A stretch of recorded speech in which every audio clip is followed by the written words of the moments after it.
Nabi Muhammad itu kaya nggak sih, Ustaz? Kaya. Kaya raya artinya? Iya. Dan beliau itu fase hidupnya luar biasa nih. Kalau dari pertanyaan ini ya. Iya. Umur 6 tahun ibunya meninggal. Alaihi salatu wassalam. Berarti beliau sudah piatu pada saat itu. Karena kalau yatim memang masih dalam perut. Ya. Ayahnya Abdullah sudah meninggal, beliau masih di perut. Lalu disponsori oleh kakeknya Abdul Muttalib 2 tahun.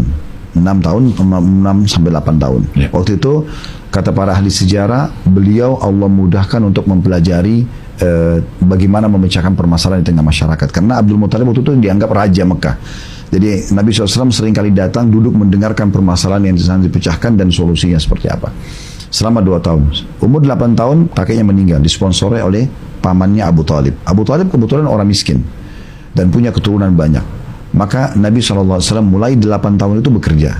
Nah yang paling gampang pada saat itu di Mekah, dan itu umum, semua orang bisa langsung bekerja di hari yang sama kalau dia ingin, yaitu mengembala domba. Dan kata Nabi Muhammad SAW dalam hadis yang sahih, aku mengembala domba dan semua nabi-nabi mengembala domba. Tujuannya, hikmahnya, karena kalau mengembala domba di padang rumput yang luas bisa banyak tafakur, melihat alam semesta gitu kan, merenungi tentang penciptaan Allah SWT, seperti itu. Jadi beliau itu menjadi pengembala domba dari 8 tahun sampai 21 tahun, 13 tahun. 13 tahun ya. Beliau bekerja dan punya income pada saat itu. Kita lupakan dulu profesi sebagai pengembala domba, tapi intinya beliau punya income. Dan beliau pada saat itu bisa membantu pamannya untuk memenuhi kebutuhan rumah dari hasil gembalaan itu. Dari umur 21 tahun beliau ingin kembangkan. Pengembangannya ini pindah ke alam bisnis. Dan ini yang fase yang lebih lama daripada mengembala tadi. Mengembala 13 tahun.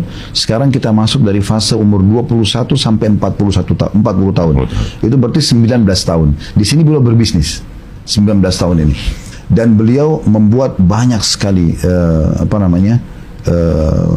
gebrakan-gebrakan baru di alam bisnis di masa itu. Di antaranya masyarakat Mekah terbiasa, para pengusaha dan pedagangnya itu, mereka membawa harta cash, emas dan perak. Padahal saya masih belum ada uang kertas kayak kita sekarang. Emas dan perak mereka bawa dalam bentuk bongkahan atau cashnya dibawa ke negeri Syam. Negeri Syam itu sekarang 4 negara: Syria, Lebanon, Palestina dan Jordania. Dulu namanya Syam. Di situ dulu pusat perniagaan di masa itu. Jadi orang-orang Mekah ini bawa uang ke sana, beli produk dari negeri Syam, kemudian mereka bawa ke Mekah, mereka jual. Laku, bawa lagi uang cash ke negeri Syam. Begitu terus polanya. Maka Nabi SAW di umur 21 tahun pertama kali masuk di alam bisnis di Mekah, beliau melihat ada satu celah yang beliau bisa dapat keuntungan ekstra. Yaitu beliau modal yang ada, uang yang ada, dan beliau iklanin pada saat itu, saya akan berbisnis juga. Siapa yang mau titipin amanahnya silakan. Maka orang pada titipin uang pada beliau. Maka beliau tidak membawa uang cash, tapi membawa produk Mekah. Beliau beli produk Mekah. Produk apa saja hasil produksi orang Mekah dibawa ke negeri Syam dalam bentuk produk. Dijual di negeri Syam, untung, beli produk negeri Syam dibawa lagi ke Mekah. Jadi akhirnya untungnya 2 kali lipat. Dan sebab kenapa orang-orang pada menitipkan harta kepada Nabi SAW, karena ini sebelum masa kenabian ya. Karena masa kenabian di umur 40 tahun. Jadi karena beliau memiliki julukan di Mekah pada masa itu As-Sadiqul Amin, orang yang paling jujur dan terpercaya. Ini ada kasusnya. Pada saat beliau mulai berdagang di umur 21 tahun itu, sempat ada beliau berdagang beberapa produk, tapi tidak disebutkan dalam buku sejarah produknya apa. Cuma beliau berdagang dan di pasar namanya Pasar Ukaz di saat itu di Mekah. Ada satu pembeli dari luar kota Mekah datang, kemudian dia beli produk Nabi seluruhnya. Udah saya beli semua barang-barang ini. Namun saya mau tawaf, dia bilang. Saya titipin dulu ya Muhammad ya. Jadi belilah barang tersebut. Dia pergi tawaf. Orang ini selepas tawaf lupa kalau dia belanja barang pada Nabi SAW. Dia pulang ke kampungnya. Dia ingat 3 hari kemudian. Setelah 3 hari dia balik ke Mekah, karena dia ingat dia belanja dari seseorang pedagang di Pasar Ukaz namanya Muhammad, tentu kita bilang SAW. Maka pada saat itu dia kembali ditemukan Nabi masih sama, baju yang sama, di posisi yang sama, menjaga barang dia di pasar, dan Nabi tidak bergerak-gerak dari situ. Maka orang ini mengatakan, apakah kau menunggu barangku hai Muhammad selama 3 hari ini? Kata Nabi SAW, iya, dan kau telah menyusahkanku karena kau menitipkan barang ini. Maka tersebarlah berita pada saat itu di Mekah, oh kalau gitu Muhammad ini benar-benar orang jujur dan terpercaya. Terbukti orang kan bisa saja dibawa lari barangnya, uang sudah diterima, barang belum diambil, tapi beliau menjaga itu. Maka semenjak itu tersebarlah berita beliau sebagai as-sadiqul amin, orang yang paling terpercaya dan jujur kita.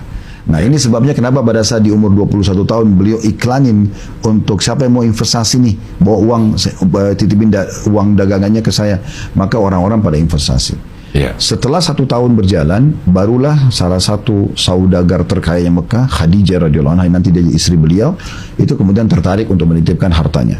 Dan waktu itu memang kesepakatan ahli sejarah, orang terkaya Mekah Khadijah. Jadi Abu Bakar, Abu Lahab, Abu Jahal, semua itu yang orang-orang kaya Mekah, itu memang masih di bawah Khadijah. Maka dititipkanlah harta yang sangat besar, lalu Nabi SAW pergi menuju ke Mekah, tapi Khadijah cerdas. Beliau menitipkan satu orang stafnya untuk mengikuti Nabi dan melihat apa sih bagaimana sikap Nabi, karakter dan sifatnya selama perjalanan. Jadi bukan hanya memikirkan masalah keuntungan, tapi ingin kenal lebih jauh tentang pribadi. Kok bisa orang ini baru masuk pasar langsung bisa sukses? Maka pada saat itu dititipkanlah namanya Maisarah. Maisarah ini tugasnya hanya memantau Nabi saja.